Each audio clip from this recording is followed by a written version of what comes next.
1, 2, 3, 4, 5, 6. Thank you guys so much for coming to hear my speech today. Did you know that 18 people die each day waiting for an organ donation? According to womenshealth.gov, there are over 105,000 people on the waiting list for organ donations. Becoming an organ donor is something that everybody should consider. There are several benefits to donating, and almost everybody is eligible. According to DonateLife.net, only 30% of Americans know the essential steps to take in order to register as an organ donor. So today, not only will I persuade you to become an organ donor, but I will also talk to you about the steps to take in order to do so. First, I would like to share with you some of the benefits of registering as an organ donor. Saving a life is a beautiful thing, and by registering as an organ donor, one person can save up to 8 people. An example of one person saving 2 lives happened this month in Dallas. This lady, her name is Lauren Huddleston, was jogging on a trail when she was killed by a bicyclist. She had already registered to become an organ donor, but she also shared her beliefs with her family, so they pursued her wishes and donated her organs. Her kidney went to a single father who had been on dialysis for years and needed this kidney in order to live. Her liver went to a grandfather who had already survived cancer but needed the liver to live. The grandfather says, quote, "It is a miracle that I could still be here on this earth," unquote. This story is an example on how one person can save many lives after they have passed. Just in case this story has not persuaded you to become an organ donor, I have another story that will show you the miracles that we can create for other people. This little girl is Chloe, and she died at the young age of 2. Instead of letting this tragedy only be a negative thing, her family made the tough choice and donated her heart.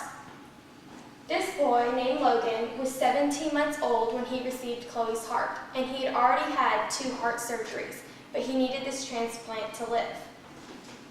Chloe and her family saved him and gave him a second chance at life by making the selfless choice to donate her heart. Saving a life and possibly 7 others seems like enough reason to register as an organ donor, but there are other benefits.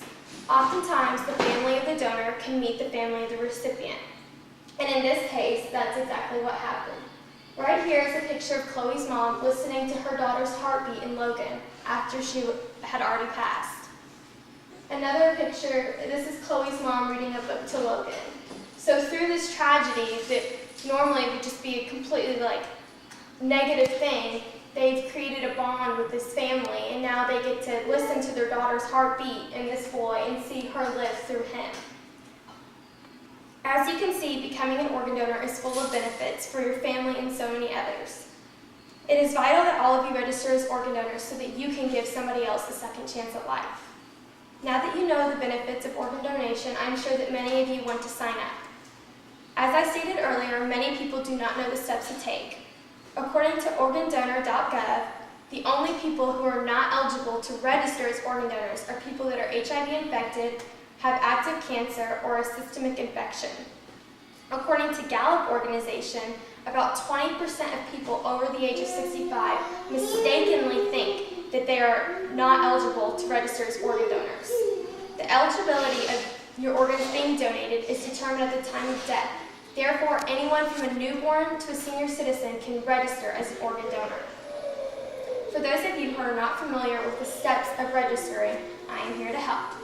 In Texas, we have the convenience of registering as an organ donor when we go to renew our license. According to healthfirst.org, every 16 minutes, another name is added to the waiting list for organ donations. So it is very important that we sign up immediately. If you're ready to sign up right away, you can go online at texasdeer.org. If you are under the age of 18, you will need the legal consent of your parent or guardian. This will only take 5 minutes of your time. I really hope that all of you can see the importance of registering because there are thousands of people that are depending on us. In conclusion, becoming an organ donor is a way to give life after you are gone, and it can bring miracles to so many other people. Our nation is in need of people who are willing to give the gift of life by registering as an organ donor. I hope that by sharing these stories with you and also by informing you on the simple steps to register that you will become an organ donor as soon as possible.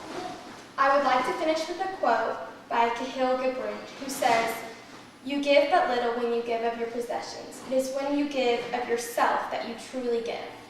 Thank you guys so much for coming, and I hope you enjoyed the speech and register as organ donors. Are there any questions? Can you still have a funeral if you donate your organs? Yes, you can still have a funeral. You can even have an open casket funeral. After you donate your organs, they will sew you back up and you'll have clothes on so you won't even be able to see, your family won't even be able to tell that you donate your organs. Can you donate your organs our body decides? You can only do one, so if you want to donate your organs, you can do that, or you can donate your body to science, but you can't do both. Did you always have your sources? And Yes. if so, what were they? My first source was womenshealth.gov, my second source was organdonor.gov, and my third source was donatelife.net. Thank you.